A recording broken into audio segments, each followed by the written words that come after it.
Gulf countries के नेताओं का नाम आते ही लोगों के दिमाग में सऊदी प्रिंस मोहम्मद बिन सलमान, मोहम्मद बिन राशिद अल मक्तूम का ख्याल आ ही जाता है। लेकिन आज हम आपको गल्फ कंट्रीज के एक ऐसे नेता के बारे में बताने जा रहे हैं जिसके इरादों के बारे में सुनकर अमेरिका की भी हालत खराब हो गई थी, और आज भी इस नेता के एक ऑर्डर पर अमेरिका कुछ भी करने को तैयार हो जाता है। तो कौन है? हम बात कर रहे हैं संयुक्त अरब अमीरात यानी यूएई के प्रिंस मोहम्मद बिन जायद अल नहायन, मोहम्मद शेख जायद बिन सुल्तान अल नहायन के तीसरे बेटे, जो संयुक्त अरब अमीरात के पहले राष्ट्रपति और अबू धाबी के शासक थे। कहते हैं जायद बचपन से ही काफी शार्प माइंडेड थे और वो 1991 में अबू धाबी के सबसे यंग वायुसेना कमांडर भी थे। यही वो दौर था जब इराक के फॉर्मर प्रेसिडेंट सद्दाम हुसैन ने तेल चोरी का आरोप लगाते हुए कुवैत पर हमला कर दिया था और पूरे अरब में खलबली मचा दी थी। ऐसे में महज 29 साल की उम्र में देश की छोटी सी वायुसेना के कमांडर मोहम्मद बिन जायद वॉशिंगटन से हथियार खरीदने पहुंचे थे, जिसे देखकर अमेरिका को भी यकीन नहीं हुआ था कि ये लड़का किसी देश की वायुसेना का कमांडर भी हो सकता है। लेकिन जायद है कि हथियारों की मांग कर रहा था। उसे सुनकर अमेरिका को भी ये समझने में देर नहीं लगी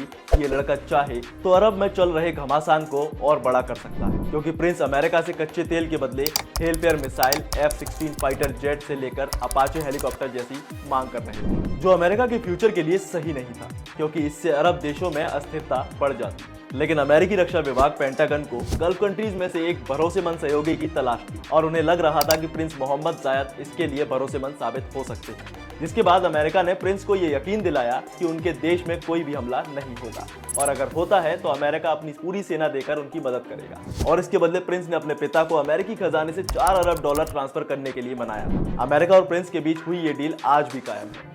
लेकिन प्रिंस की कहानी सिर्फ यहीं खत्म नहीं होती। 11 मार्च 1961 को जन्मे प्रिंस शेख मोहम्मद बिन जायद अपने पिता के कुल 11 बेटों में से एक थे। वो बचपन से काफी तेज तर्रार दिमाग के थे, जिसे देखते हुए उनके पिता ने उन्हें पढ़ाई और दुनियादारी की समझ लेने के इरादे से एक दूसरे पासपोर्ट के जरिए मोरक्को भेज दिया था, ताकि प्रिंस को वहां किसी भी तरह की कोई रॉयल फैसिलिटी ना दी जाए, जिससे वो एक इंसान की जिंदगी को करीब से जान सके। मोरक्को में रहते हुए प्रिंस मोहम्मद एक होटल के रेस्टोरेंट में वेटर का काम करते थे।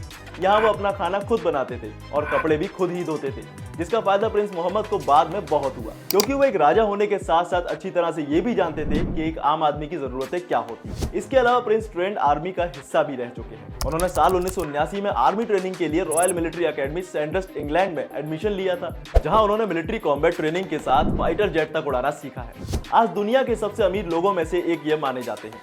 ये करीब $1.3 ट्रिलियन के खजाने को हैंडल करते हैं और उनकी आर्मी गल्फ कंट्रीज की सबसे ताकतवर आर्मी मानी जाती है। ये आर्मी हाईटेक सर्विलांस से लेस क्रॉस बॉर्डर ऑपरेशन करने में काफी कैपेबल है। और जो बात ध्यान देने लायक है वो ये कि अमेरिकी आर्मी हर साल उनके सोल्जर्स को ट्रेनिंग के लिए यहाँ भेजती है, जिसे लेकर एक बार अमेरिका के एक्स ऑफिशियल रहे तमारा कुपम वेट्स ने कहा था कि यूएई को इतनी मॉडर्न सर्विलांस और कमांडोज के साथ हथियारों से लैस करके हमने अपने लिए एक बड़ा खतरा पैदा कर दिया है। 1991 से अमेरिका का हर प्रेसिडेंट खाड़ी देशों में कुछ भी करने से पहले प्रिंस की सलाह लेना जरूरी समझता है। कहा जाता है कि जब डोनाल्ड ट्रंप अमेरिका के प्रेसिडेंट थे तब वो पूरी तरह से जायद पर निर्भर थे।